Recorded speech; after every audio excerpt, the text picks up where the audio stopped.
Shalom para sahabat, jumpa kembali bersama saya Atta Sorimunggu dari Director Ministry dalam sesi inspirasi. Pada sesi inspirasi kali ini saya hendak membagikan kepada kita sebuah topik tentang kehidupan yang tidak bercela. Saya ulangi, sebuah kehidupan yang tidak bercela. Kehidupan yang tidak bercela itu saya bisa artikan sebagai sebuah kehidupan yang terpisah daripada dosa. Saya ulangi bahwa kehidupan yang tidak bercela itu adalah sebuah kehidupan yang terpisah daripada dosa. Lalu mungkin di antara kita ada yang bertanya, apakah kemudian kita bisa hidup terpisah daripada dosa? Saya mau katakan bahwa kalau kita tidak mengikuti langkah yang benar, tentu kita akan gagal. Karena kita tahu bahwa kekuatan kita terbatas dan kita memiliki kelemahan dalam tubuh kita. Maka pada sesi inspirasi kali ini saya hendak membagikan kepada kita tiga langkah untuk kemudian kita bisa mencapai sebuah kehidupan yang tidak bercela. Yang pertama adalah bahwa kita harus memiliki kemauan yang kuat.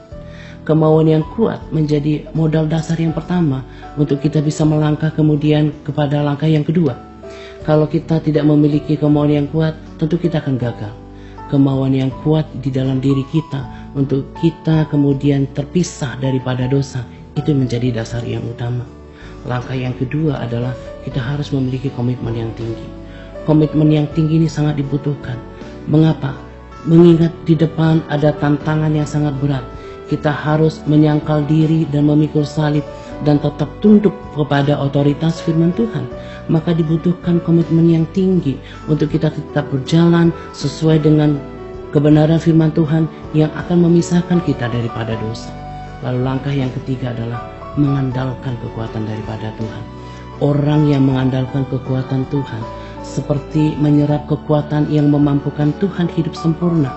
Jadi kalau Tuhan telah menyelesaikan kehidupannya dengan sempurna, maka setiap orang yang mengandalkan kekuatan daripada Tuhan, dia menyerap kekuatan dari Tuhan yang memampukan dia hidup sama seperti Yesus telah hidup.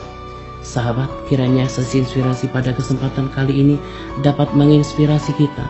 Yang pertama, ada pesan pentingnya adalah bahwa kita harus hidup tidak bercela.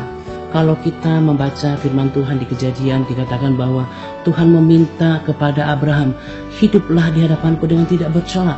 Artinya apa? Bahwa Tuhan menghendaki kita untuk hidup tidak bercela.